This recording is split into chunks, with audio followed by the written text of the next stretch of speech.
Welcome to Storytales. Please like this video and subscribe to Storytales. I hope you enjoy the story. Let's begin. John Week sat in the cramped conference room, watching his wife's lawyer shuffle papers with the confidence of a man who had already won. The fluorescent lights buzzed overhead, casting everything in a sickly yellow glow that made even the wood-grain table look cheap. "Mr. Week," the lawyer said, not bothering to look up, "your wife has presented compelling evidence of financial impropriety." John's hand stayed folded in his lap. 43 years old, and this was what it came to. A room that smelled like stale coffee and broken dreams, watching strangers divide up the life he'd built with his bare hands. Ava sat across from him, her blonde hair pulled back in that way she did when she meant business. She wore the red dress he'd bought her for their 15th anniversary. The irony wasn't lost on him. "John always kept secrets," she said, her voice carrying that wounded tone she perfected over the years. "He had money from me, made me feel like I was begging for scraps from my own husband." John's lawyer, an overworked public defender named Mills, cleared his throat. "Mrs. Week, these allegations are—" "Mrs. Carol Week," Ava corrected. She'd already taken back her maiden name. "And they're not allegations. I have bank statements." She slid a folder across the table. John knew what was inside without looking. Carefully doctored records that made his modest business account look like he was hiding millions. Carter had helped her with those. His own cousin, who'd sat at John's dinner table every Christmas for 20 years. "This is fabricated," John said quietly. "Is it?" Ava leaned forward. "Then explain why you have 3 separate accounts I never knew about." "Because you spent everything in the joint account on your networking trips to Seattle." The words hung in the air like smoke. Everyone in the room knew what those trips were really about. Everyone except his family, who chose to believe Ava's version instead. "My client was exploring legitimate business opportunities," Ava's lawyer interjected. John almost laughed. Legitimate business opportunities. That's what they were calling it when your wife drives to another city to spend weekends with your cousin in hotel rooms you couldn't afford. "Mr. Week," the mediator said, "given the evidence presented, we're prepared to offer the following settlement." John listened as they carved up his life. The house went to Ava. The business, which he'd built from a single truck and a stack of business cards, would be liquidated to pay her emotional damages.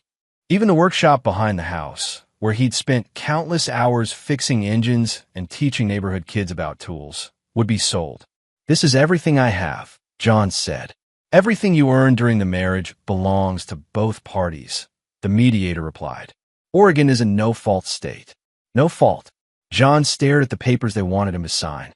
20 years of marriage, and nobody was at fault. Not Ava for emptying their accounts. Not Carter for sleeping with his cousin's wife.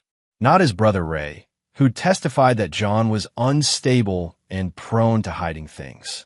Nobody was at fault, but somehow John was the one losing everything. He signed the papers. Outside the courthouse, Ava waited by her car. Carter leaned against the hood, wearing one of those expensive shirts John could never afford. His cousin had always been a talker in the family, the one who could sell ice to Eskimos. He'd sold Ava a story about John being controlling and secretive, and she'd bought it completely. "John," Ava called out, "we need to talk." He kept walking toward his truck, the same rusted Ford he'd been driving for 8 years.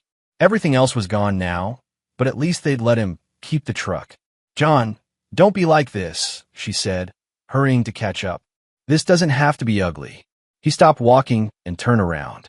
Carter had straightened up now, ready to play protector if needed. The man who destroyed John's marriage was now worried about protecting his prize.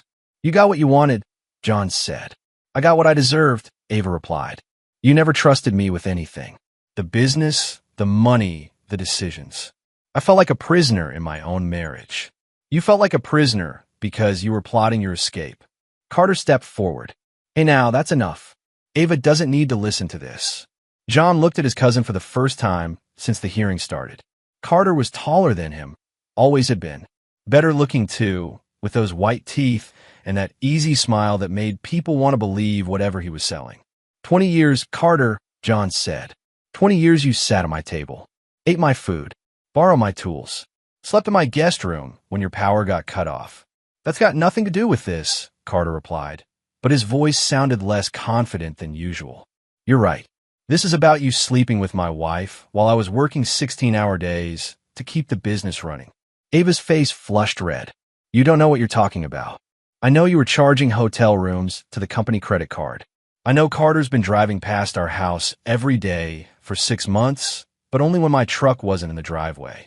John watched them exchange glances, the same look they'd probably shared in all those hotel rooms.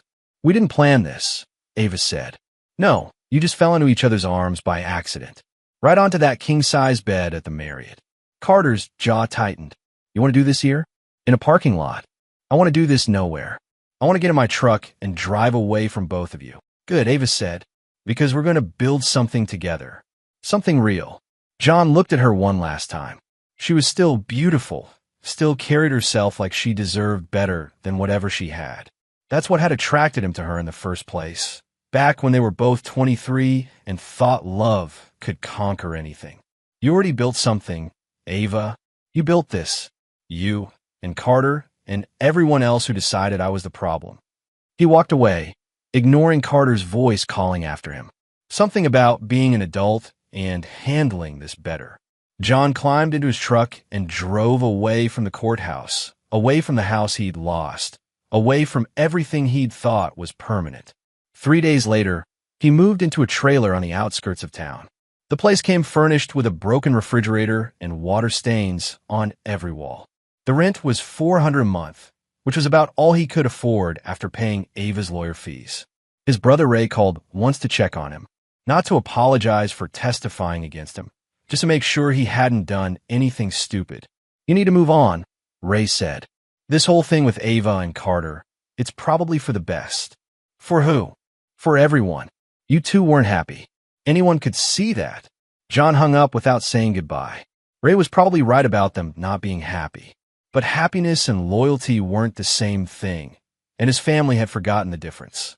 14 months later, John was replacing brake pads on his truck when his phone rang. He almost didn't answer it. These days, phone calls usually meant bill collectors or lawyers with more papers to sign. Mr. Week? This is Elias Monroe. I'm an attorney in Sacramento, California. John wiped his hands on a rag and walked away from the truck. I already told you people, I don't have any money left to take. Sir, I'm not calling about debts. I'm calling about your uncle, Luther Week. John stopped walking. Uncle Luther. He hadn't thought about the man in years. Luther was his father's younger brother, the one who'd left Oregon back in the 80s and never looked back. Family stories painted him as a drifter, someone who'd never amounted to much. What about him? I'm afraid he passed away last week. Heart attack. He left very specific instructions that you be contacted immediately. I haven't talked to Luther in 15 years. That may be true, but you're listed as his primary beneficiary. Mr. Week, I need you to come to Sacramento for the reading of his will. John looked around his cramped trailer. Bills stacked on the counter. Past due notices taped to the refrigerator. He was 3 weeks behind on rent and living on peanut butter sandwiches. I can't afford to travel to California. Mr. Week, I'll arrange for your transportation. This is important. Something in the lawyer's voice made John pay attention. How important? Important enough that you should plan to stay for several days. 2 days later, John sat in another conference room, but this one was different. Real wood furniture, leather chairs, windows that looked out on actual trees instead of parking lot. Elias Monroe was a thin man with gray hair and expensive glasses who treated everyone like they mattered. The rest of the Week family was there too. His father Samuel, looking older than his 72 years. His sister Marlene, who'd driven down from Portland with her husband. Ray and his wife Janet. Both of them wearing their church clothes like this was some kind of special occasion. And there was Ava, sitting next to Carter like they belonged there. She'd probably heard about Luther's death through the family gossip vine and decided to pay her respects. Or maybe she was just curious about what the black sheep uncle might have left behind. Thank you all for coming, Monroe said, opening a thick folder. Luther Week left very specific instructions regarding his estate. Samuel leaned forward. Elias, I know my brother never had much. We don't expect. Mr. Week, Monroe interrupted gently. Your expectations may not align with reality. The lawyer pulled out several documents and arranged them on the table with careful precision. Luther Week accumulated significant assets during his time in California. Real estate investments, business holdings, stock portfolios. Marlene exchanged glances with her husband. How significant? The estate is valued at approximately $65 million. The room went completely silent. John heard the air conditioning humming, the distant sound of traffic outside, the rustle of papers as Monroe continued organizing documents. $65 million. More money than their entire family had ever dreamed of. Samuel found his voice first. That's impossible. Luther worked construction his whole life. Initially, yes, but he invested wisely and eventually started his own development company. He was quite successful. Ava was staring at the papers like they were written in a foreign language. Carter's mouth hung open slightly, that smooth-talking confidence nowhere to be found. So how do we divide it? Ray asked. Between the siblings and their children? Monroe looked directly at John. Actually, Mr. Week, the entire estate goes to a single beneficiary. Who? Samuel demanded. John Week. John felt like someone had punched him in the stomach. Everyone in the room was staring at him now, their faces showing various degrees of shock, confusion, and anger. That's impossible, Marlene said. Luther barely knew John. They haven't spoken in years. Nevertheless, the will is quite clear. Monroe slid a document across the table to John. Mr. John Week is the sole heir to Luther Week's estate. John stared at the papers without really seeing them. The words seemed to swim on the page. Sole heir. $65 million. It felt like some kind of elaborate joke. There has to be a mistake, Samuel said, his voice rising. I'm Luther's brother. Marlene is his niece. This boy hasn't even called his uncle in 15 years. The will was updated 18 months ago, Monroe replied calmly, after Mr. John Week's divorce proceedings became public record. That got everyone's attention. John looked up from the papers and saw his family staring at him with expressions he'd never seen before. Not quite anger, not quite fear, but something in between. Carter finally found his voice. This is crazy. John's broke. He's living in a trailer. Why would Luther leave him anything? Perhaps, Monroe said, Luther felt that John had been treated unfairly by his family. The temperature in the room seemed to drop 10 degrees. Samuel's face flushed red, and Marlene looked like she'd been slapped. Now wait just a minute, Ray said. We all did what we thought was best during John's divorce. Ava needed support. Ava needed honesty, John said quietly. It was the first time he'd spoken since Monroe announced the inheritance. Everyone turned to look at him again, and he realized they were seeing him differently now. Not as the family failure, the man who'd lost everything to his cheating wife. Now he was the man with $65 million. John, Ava said, her voice softer than it had been in years. I know things got complicated between us, but nothing. John folded the papers and stood up. You all made me an outsider. Now I own everything you wanted. He walked toward the door, ignoring the voices calling after him. In the hallway, he could hear them arguing through the closed door. Samuel demanding answers from Monroe. Marlene insisting there must be some way to contest the will. Carter's voice rising above the rest, talking about fairness and family obligations. John kept walking until he reached the parking lot, then sat in his truck for 20 minutes, trying to process what had just happened. $65 million. More money than he could spend in 10 lifetimes. Money that would let him do anything he wanted, go anywhere he chose. Money that would let him finish what his family had started. That evening, Monroe asked John to meet him at a quiet restaurant near the hotel. John had checked into the nicest place he'd ever stayed in, a suite that cost more for one night than he usually spent on food in a month. Your family seems upset, Monroe said, cutting into his steak. They'll get over it. Will they? Because I suspect this inheritance is going to change a lot of relationships. John pushed food around his plate. He wasn't very hungry. My relationships with them changed already. This just makes it official. Monroe studied him for a moment. Your uncle left you a personal letter. I was instructed to give it to you after the initial will reading. He handed John a sealed envelope with his name written in shaky handwriting. John recognized Uncle Luther's penmanship from birthday cards he'd received as a child. Should I read this now? That's up to you, but I think it might explain why he chose you as his heir. John opened the envelope and unfolded a single sheet of paper. John, if you're reading this, then I'm dead, and you're probably wondering why I left you everything. The answer is simple.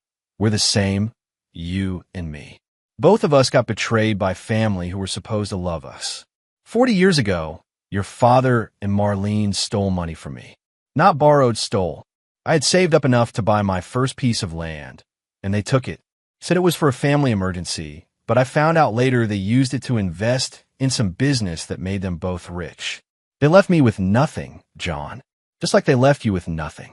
I came to California with empty pockets and a broken heart, but I survived, and eventually I thrived. I built something they could never touch, never take away. The money is yours now, on one condition. Use it to finish what I never could. Make them understand that actions have consequences. That betrayal has a price. Don't be weak like I was. Don't just run away and hope they forget what they did. Make them remember. Your uncle, Luther. John read the letter twice, then folded it carefully and put it back in the envelope. Did you know about this? He asked Monroe. I knew Luther felt betrayed by his family. He never went into details, but he mentioned it when he updated his will. You want me to get revenge. You want you to get justice. There's a difference.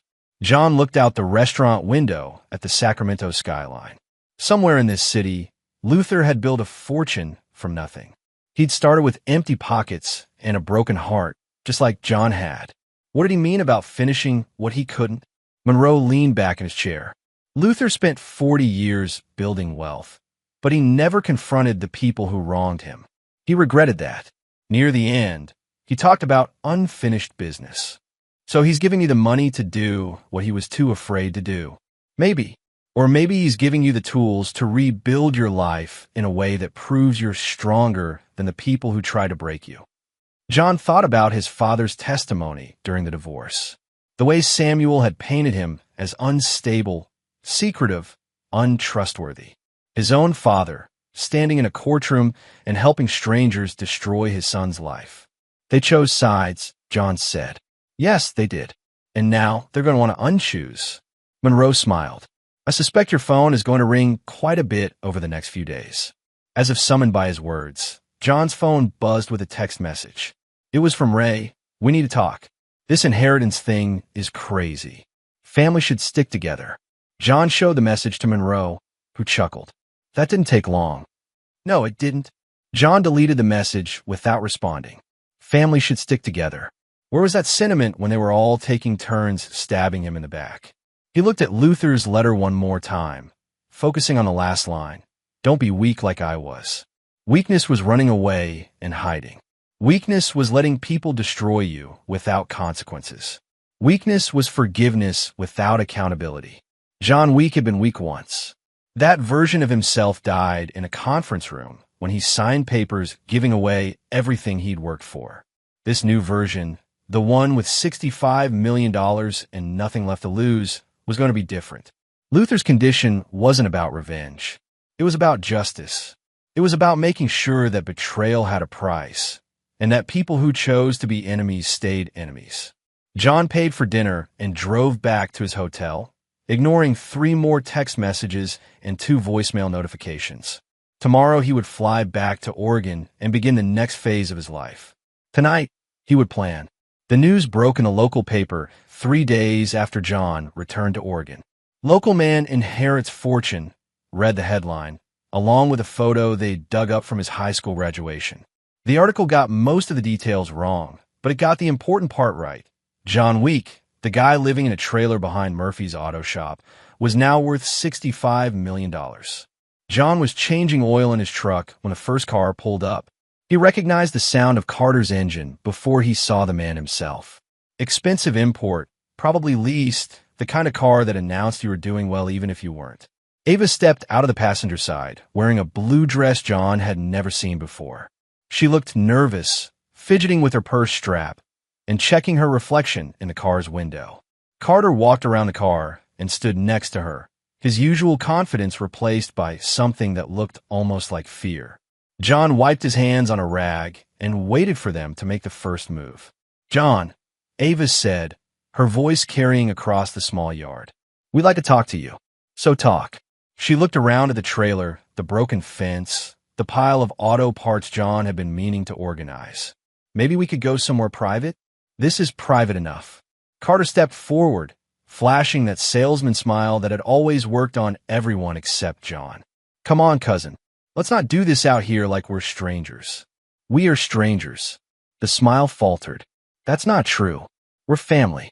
We've always been family." John pulled the oil drain pan out from under his truck and set it aside. "Family doesn't steal from family, Carter. Nobody stole anything. The divorce court. I'm not talking about the divorce."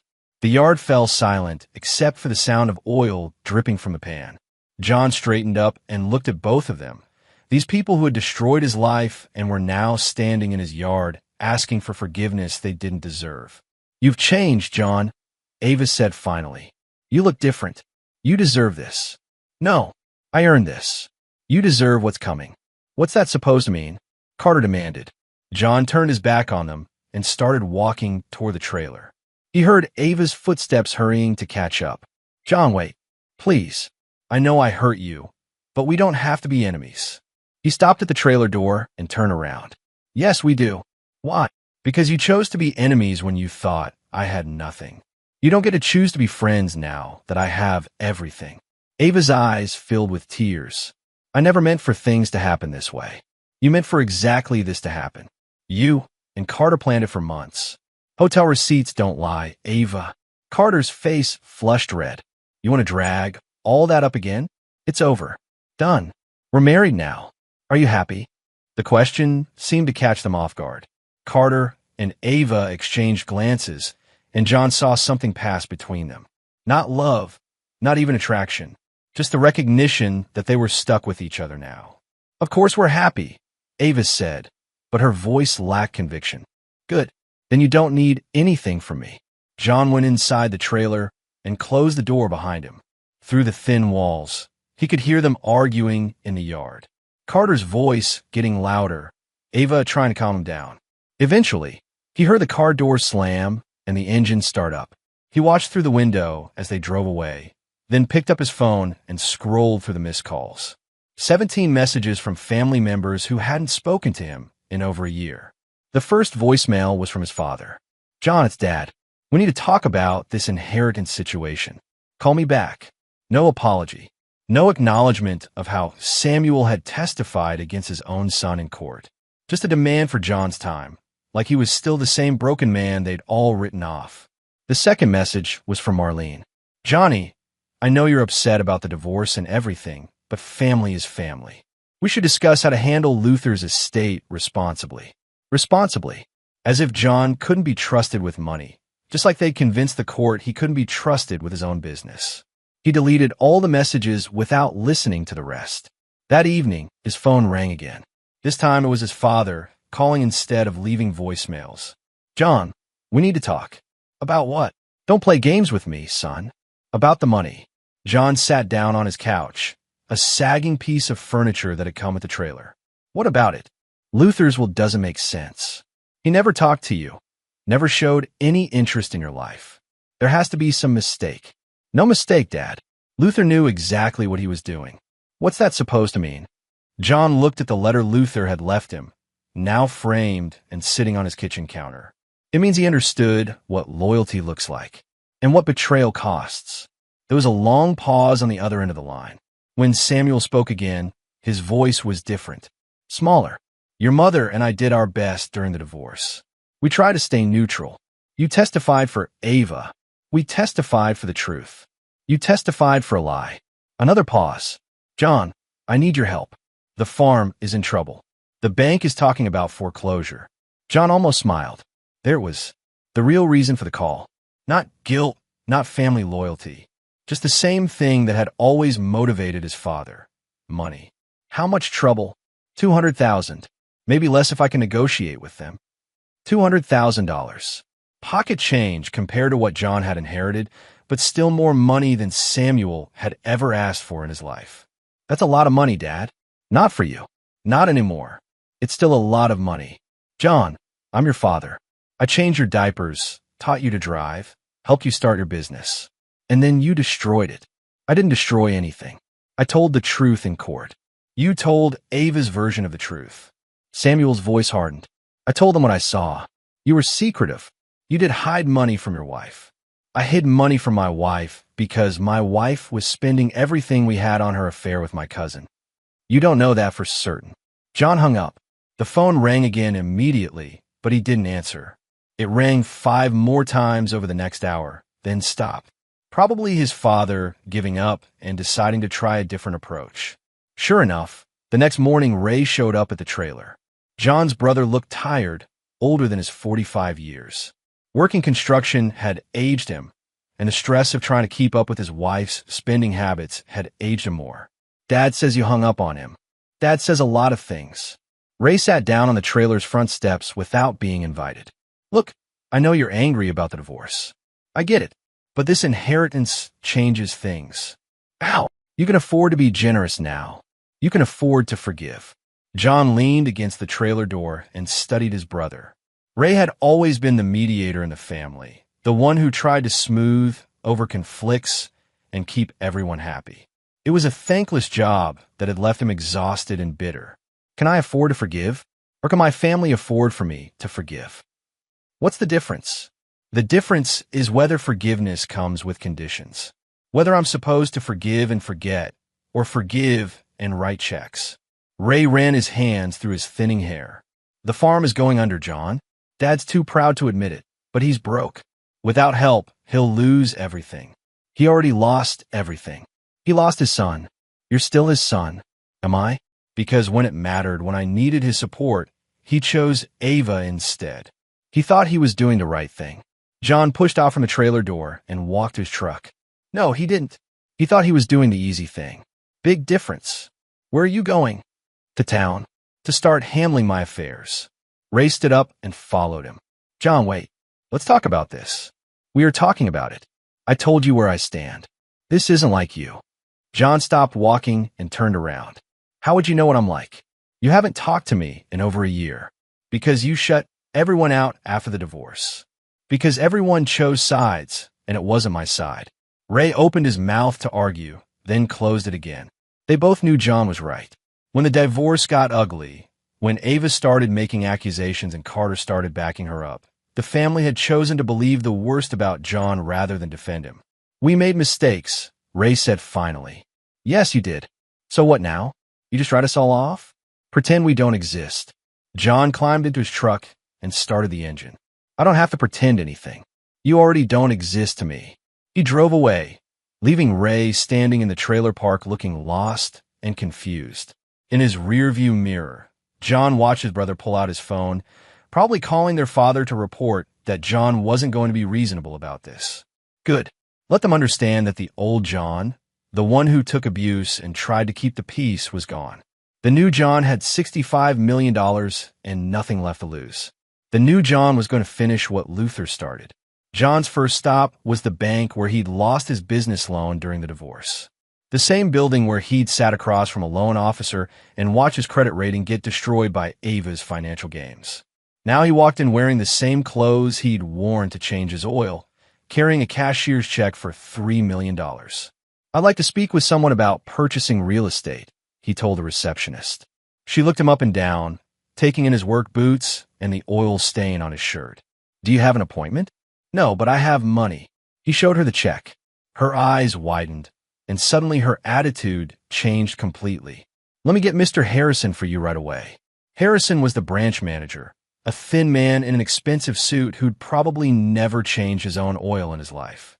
He greeted John with the kind of enthusiasm reserved for very wealthy clients. Mr. Week, how can we help you today? I want to buy the Morrison property on Pine Street. Harrison's eyebrows shot up. The Morrison property was a large house on 2 acres, the kind of place that sold for close to $1 million. It had been on the market for 6 months. That's a substantial investment. May I ask what you do for a living? I inherit money. They spent 2 hours going through the paperwork. John paid cash, no financing needed, and arranged for the purchase to be completed through a shell company.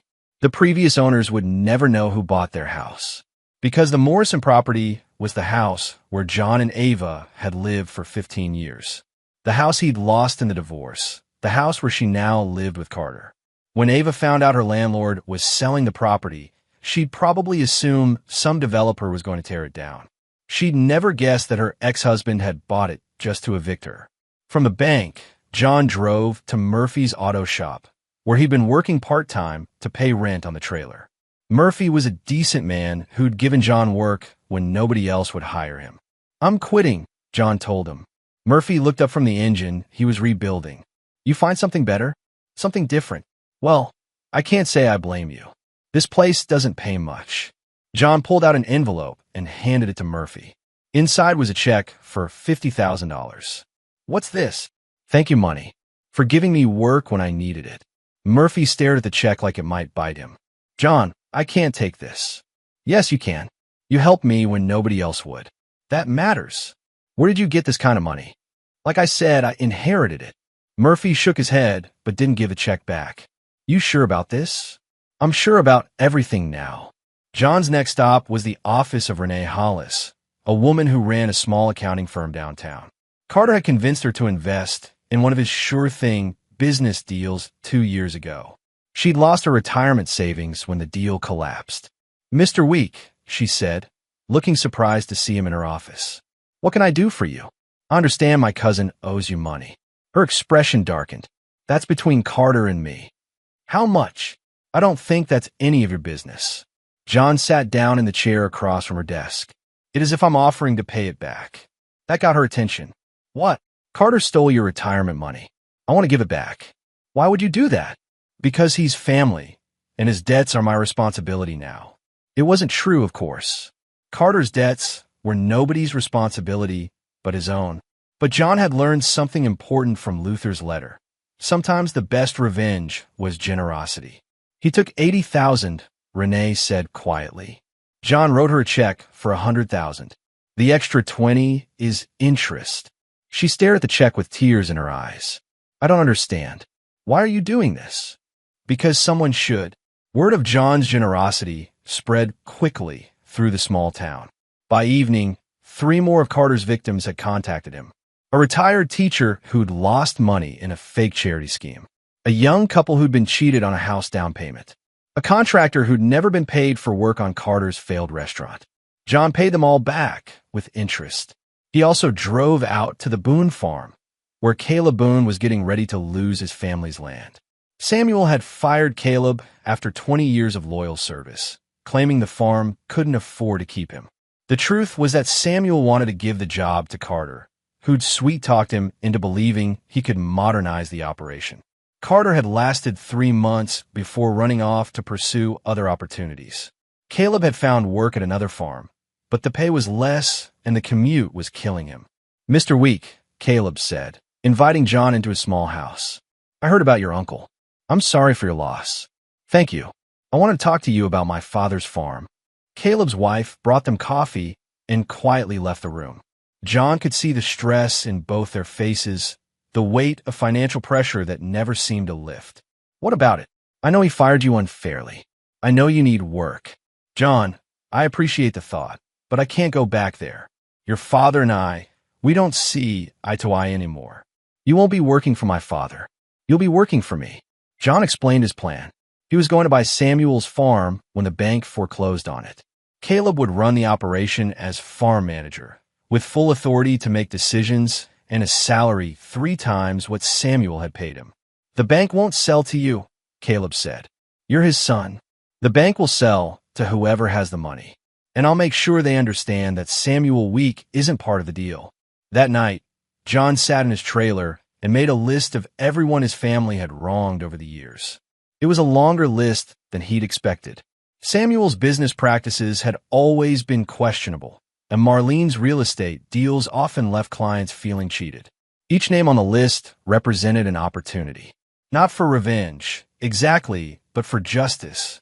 For making things right in a way his family never bothered to do. John's phone rang around 10 o'clock. It was Ava, her voice shaky and desperate. "John, we need to talk." "No, we don't. Please." Carter's acting crazy. He's talking about leaving town, about starting over somewhere else. Good for him. This isn't about the money. It's about us. About our history. John looked at the list of names on his kitchen table. What history? The history where you cheated on me? Or the history where you lied in court to steal my business? I know I hurt you, but you didn't hurt me, Ava. You destroyed me. There's a difference. So, you're going to destroy us back? I'm not going to destroy anyone. I'm just going to stop protecting you from the consequences of your own choices. He hung up and turned off the phone. Tomorrow he would start phase 2 of his plan. Tonight, he would read Luther's letter one more time and remember what it felt like to be powerless. He never wanted to feel that way again. The dominoes started falling 3 weeks later. Samuel received an audit notice from the IRS on a Tuesday morning. The letter was polite but firm. His tax returns for the past 5 years were being reviewed due to irregularities in reported income and business expenses. John knew about the audit because Caleb had carefully documented every questionable transaction during his 20 years working for Samuel. Unreported cash sales, fake business expenses, workers paid under the table to avoid payroll taxes. Nothing dramatic, just the kind of small-scale cheating that farmers sometimes did to make ends meet. The kind of cheating that became very expensive when the IRS decided to pay attention. "John, you have to help me," Samuel called to say. "They want to see records I don't have." "What kind of records?" "All of them. Every sale, every expense, every worker I've hired in 5 years." John was sitting in his new office, a converted storefront downtown where he'd set up Week Industries. The name was painted on the window in simple black letters. Nothing fancy or pretentious.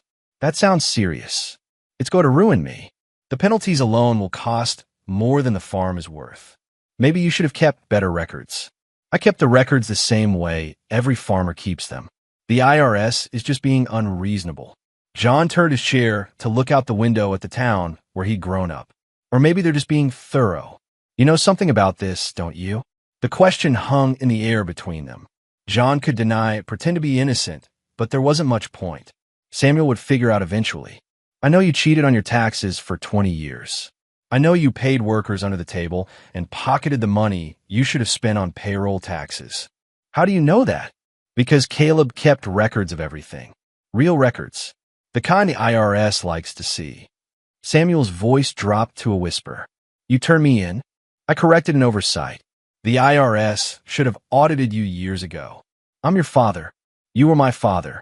Now you're just a man who needs to pay his taxes." John hung up and called his lawyer, Elias Monroe, who'd flown up from California to handle John's affairs. Monroe had connections in Oregon, other lawyers who specialized in different areas of practice. "The audit is proceeding," Monroe reported. "Your father's accountant is struggling to provide documentation for several large cash transactions." "How large?" "Large enough that the IRS is considering criminal charges in addition to civil penalties." John felt a momentary pang of something that might have been guilt. Then he remembered sitting in that conference room, watching his father testify that John was unstable and untrustworthy. "What about Marlene?" "That's more complicated. Real estate transactions leave better paper trails than farm sales. But there are irregularities. Marlene's real estate company had been playing games with property values and commissions for years. She'd convince elderly clients to sell their homes below market value, then flip them to her friends for substantial profits. Legal, technically, but unethical enough to get her license revoked if the state board decided to investigate. John had made sure they decided to investigate. "She'll lose her license," Monroe continued, "but probably won't face criminal charges. The victims can sue her in civil court, of course." "Are they going to sue?" "Several of them, yes. I may have suggested they contact a particular law firm that specializes in real estate fraud." John smiled. Monroe was good at his job. The real masterpiece was Carter. John's cousin had left a trail of financial crimes that stretched back years. Fake business licenses, forged tax documents, money laundering through shell companies. Carter thought he was clever, but he was really just lucky that nobody had bothered to look closely at his activities. Until now. John had hired a forensic accountant to track Carter's financial history. Every illegal transaction, every forged document, every penny that had been stolen or hidden. The accountant's report was now in the hands of both the IRS and the FBI. Carter was facing federal charges that could put him in prison for 10 years. "John, we need to talk," Ava called to say. Her voice was different now, all the confidence and entitlement gone. "Carter's been arrested. I heard. You did this." I corrected another oversight. Amazing how many oversights there have been in this family. "He's my husband. He's a criminal. There's a difference." John was standing in the house he'd bought back from the bank, the house where he and Ava had lived for 15 years. He'd had it completely renovated, every room redecorated, every trace of their marriage erased. "What do you want from me?" Ava asked. "Nothing. I want nothing from you. There has to be something. Some way to fix this." John walked to the window and looked out at the yard where he'd taught neighborhood kids how to change spark plugs and check tire pressure. "You can't fix betrayal, Ava. You can only live with the consequences. I'm losing everything." "Good. Then you'll know how it feels." She started crying, but John felt nothing. No satisfaction, no guilt, no pity. Just the calm certainty that justice was being served. "I'm sorry," she whispered. "I'm so sorry for everything." Sorry doesn't change anything. It has to count for something. John closed his eyes and thought about Luther's letter, about spending 40 years building wealth, but never confronting the people who'd wronged him, about dying with unfinished business. "It counts for exactly what my apologies counted for when you were taking everything I'd worked for. Nothing." He hung up and turned off his phone. Outside, a moving truck was pulling up to the house across the street. Another family starting over, building something new. John understood the impulse. Starting over was easier than facing the wreckage of what you'd built before. But sometimes Luther had taught him you had to stay and finish what you started. 6 months after Carter's arrest, John received another letter from Elias Monroe. Not a legal document this time, just a personal note asking him to return to Sacramento. "Luther left something else for you," Monroe explained when John arrived at his office. "He said to give it to you only after you'd begun your work." "What work?" Monroe smiled. "I think you know." He handed John another sealed envelope, this one thicker than the first. John's hands were steadier now as he opened it. 6 months of methodical planning and execution had given him a confidence he'd never possessed before. "John, if Elias is giving you this letter, it means you've started down the path I never had the courage to take. I hope it's bringing you the peace it never brought me. I need to tell you the full truth about what your father and Marlene did to me. It wasn't just money they stole. It was my future. I was engaged to a woman named Helen Morrison back in 1983. We were going to buy land together, start a farm, raise a family. I had saved every penny for 3 years to make the down payment. When I asked your father for advice about the purchase, he convinced me to let him invest the money instead. Said he could double it in 6 months through some business deal he was working on. The business deal was real estate speculation with Marlene. They used my money as seed capital and made a fortune. When I asked for my money back, they said the investment had failed.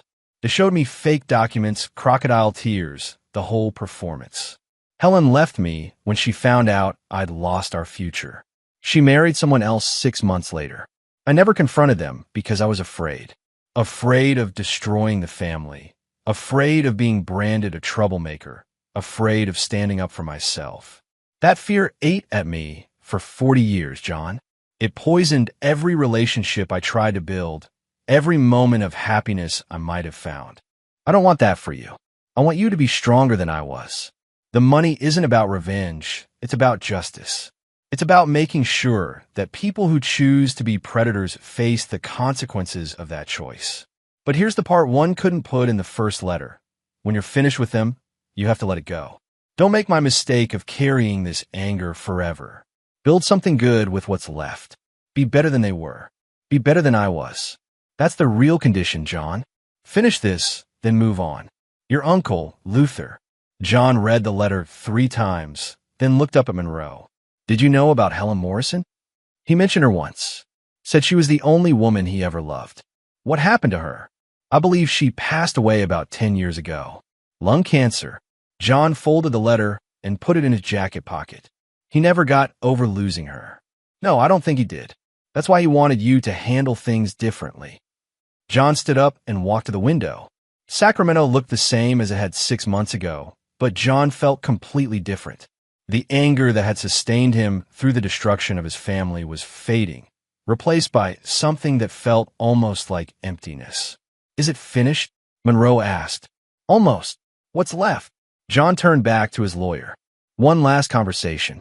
That evening, John drove to the cemetery outside Sacramento where Luther was buried. The headstone was simple granite with basic information. Name, dates, nothing about the life that had been lived between them. I finished it, John said to the stone. Dad's farm is gone. Marlene lost her real estate license and filed for bankruptcy. Carter's in federal prison for the next 8 years. A cool breeze moved through the cemetery, rustling the leaves on nearby trees. Ava's working at a diner in Portland now. Tips and minimum wage, just like the people she used to look down on. John sat down on the ground next to the grave. But you were right about the anger. It doesn't feel good anymore. It just feels empty. He pulled out Luther's letter and read it again by the light of his phone. I understand why you couldn't let it go. 40 years is a long time to carry hate, but I'm not going to make that mistake. The cemetery was quiet except for the distant sound of traffic. John stayed there for an hour, thinking about Helen Morrison and the life Luther never got to live. When he finally stood up to leave, he felt lighter somehow, like he'd been carrying a weight he didn't realize was there. Samuel Week died on a Tuesday morning in March, 8 months after losing his farm. John found out about it from Ray, who called with the news but didn't ask John to come to the funeral. The family had learned better than to expect anything from him by now. It was his heart, Ray said. The stress of everything, the bankruptcy, losing the farm, it just wore him down. John was sitting in his renovated house, drinking coffee and reading the morning paper. The obituary was on page 3. Local farmer dies at 73. Are you going to service?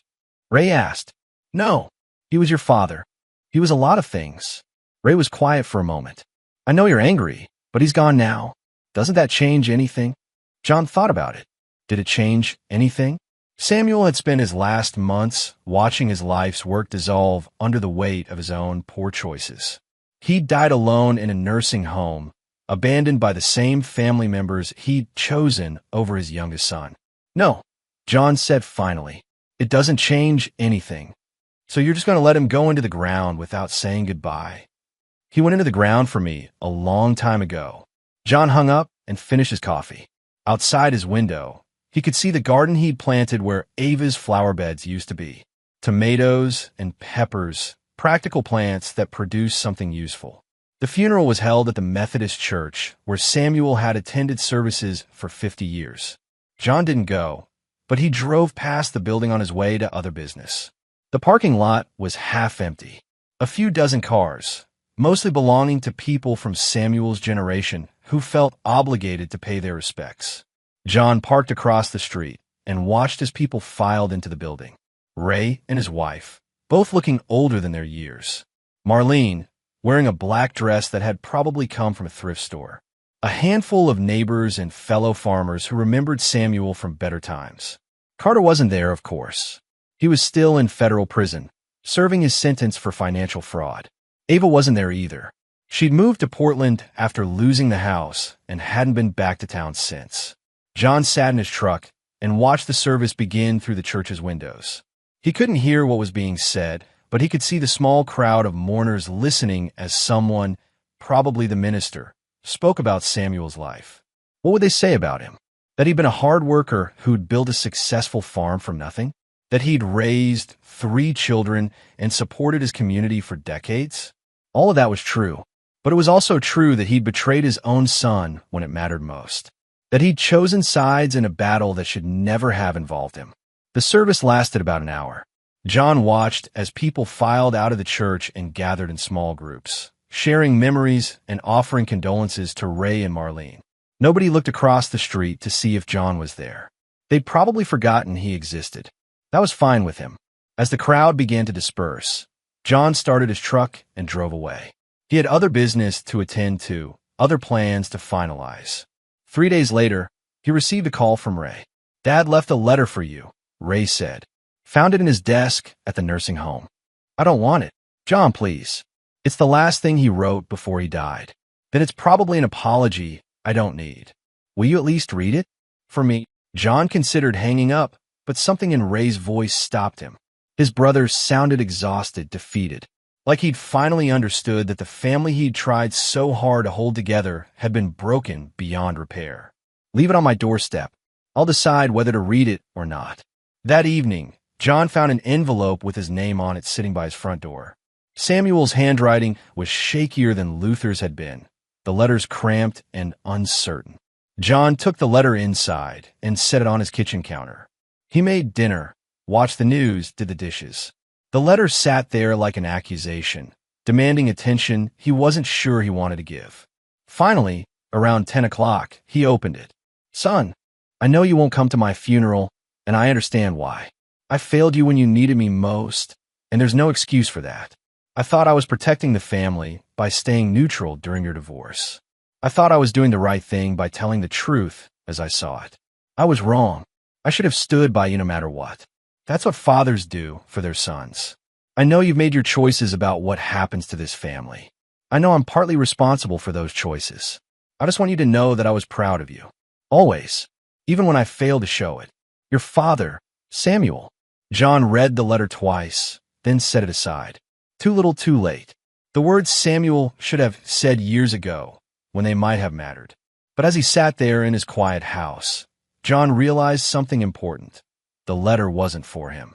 It was for Samuel, a final attempt to find peace before dying. John understood the impulse. He'd been looking for peace himself for the past year. Maybe it was time to stop looking and start building it instead. Scene 3, the ending. 1 year after Samuel's death, John stood in front of the town library addressing a small crowd that had gathered for the dedication ceremony. "The Luther Week Memorial Scholarship Fund," John announced, "will provide full college funding for students from families affected by divorce, bankruptcy, or other financial hardships." The crowd applauded politely. Most of them had no idea who Luther Week was, but they appreciated the gesture. Free money for college was always popular. John had endowed the scholarship with $20 million, enough to help hundreds of students over the coming decades. The application process was designed to identify kids who'd been abandoned or betrayed by the adults in their lives. Kids who understood what it meant to lose everything through no fault of their own. After the ceremony, a local reporter approached John with questions about his motivations. "Why did you choose to focus on families affected by financial hardship?" she asked. John thought about Luther's letter, about Helen Morrison and the life that might have been, about his own experience sitting in that conference room, watching everything he'd built get divided up by strangers. "Everyone deserves a second chance," he said finally. "Some people just need help finding it." "Is this about your own experience with divorce?" "It's about making sure that when life knocks someone down, they have the tools to get back up." The reporter scribbled notes, probably looking for a more dramatic story than John was willing to provide. "Some people in town say you've been settling scores with your family. Is the scholarship fund connected to that?" John looked around the library at the small crowd of parents and teenagers who were learning about scholarship opportunities. None of them cared about his family drama. They just wanted help paying for their kids' education. "My family made their choices," John said. "This is about other people's families. People who deserve better than what they got." The reporter asked a few more questions, but John could see she was losing interest. Rich man gives money to charity wasn't much of a story in a town where nothing ever happened. That was fine with him. John had had enough of being the center of attention. After the crowd dispersed, he walked to his truck and found someone waiting for him. Ava stood by the driver's side door, wearing jeans and a t-shirt that had seen better days. She looked tired, older, like the past 2 years had aged her more than the previous 20. "Hello, John." "Ava, I heard about the scholarship fund. It's a good thing you're doing. It's what the money is for." She nodded, looking around the parking lot like she was searching for the right words. "I wanted to apologize. For everything. For the way things ended between us." John studied her face. The makeup was simpler now, applied with less skill. Her hands showed the wear of someone who worked for tips and couldn't afford regular manicures. You already apologized. I know, but I want to do it again, without asking for anything in return. John believed her. She wasn't here looking for money or forgiveness or help with her problems. She was here because guilt was a heavy burden to carry, and she needed to try one more time to set it down. Apology noted, he said. That's it. That's it. Ava looked disappointed, but not surprised. Are you happy now? With how everything turned out? John considered the question. Was he happy? He had more money than he could spend in 10 lifetimes. He lived in a beautiful house filled with things he actually wanted. He could travel anywhere, buy anything, do whatever struck his fancy. But happiness wasn't the right word for what he felt. Satisfied, maybe. Complete. Like he'd finished something that needed finishing. I'm at peace, he said finally. I'm glad. You deserve peace. She turned to walk away, then stopped and looked back at him. For what it's worth, Carter regrets everything too. Prison has given him a lot of time to think about his choices. Good for him. He wants to write you a letter when he gets out, to apologize properly. John shook his head. Tell him not to bother. I won't read it. Ava smiled sadly. I figured you'd say that, but I had to ask. She walked away across the parking lot, toward an old Honda that had definitely seen better days. John watched her drive away, then got into his truck and headed home. That evening, he sat on his back porch and called Elias Monroe in California. The scholarship fund is operational, John reported. First recipients will be selected next month. Luther would be pleased. I think so too. John looked out at his yard, at the garden he'd planted and the workshop he'd built behind the house. Everything was exactly the way he wanted it, designed for his needs and nobody else's. Elias, I want to ask you something. Of course. Do you think I did the right thing? With my family. Monroe was quiet for a moment. You gave them what they gave you. Justice, not mercy. That's not what I asked. What did you ask? John thought about Samuel's letter, about Ray's voice when he'd called with news of their father's death, about Ava standing in the parking lot, trying to apologize for choices that couldn't be undone. I asked if I did the right thing. That's a question only you can answer, John. But I will say this. You kept your uncle's condition. You finished what he couldn't. And you're using the money to help people who deserve help. But nothing. You did what you set out to do. Whether it was right or wrong is between you and your conscience. After hanging up, John sat on his porch until the sun went down. The town was quiet, peaceful. Most people were inside having dinner with their families, watching television, helping kids with homework.